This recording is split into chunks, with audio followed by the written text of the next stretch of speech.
jing e jongi kan yai raman kasngi kumbahanga e pilapla pin e chisha me banang si ngalai tingan i hak dan ya pi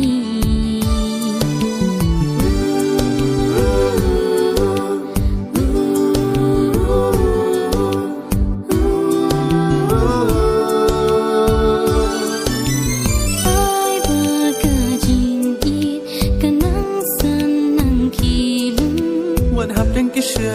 bangin ya lempi nganom i no ya pi kumbala tram pinawanurlo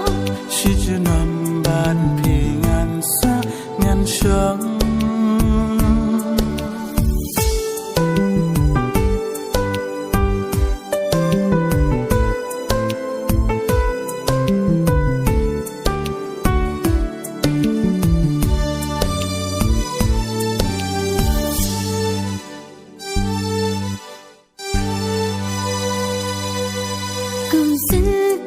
Shi pangpor na pi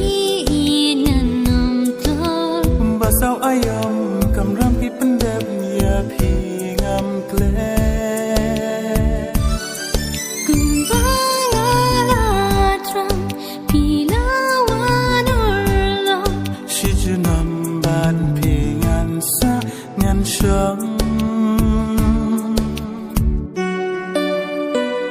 ai ba jing jongi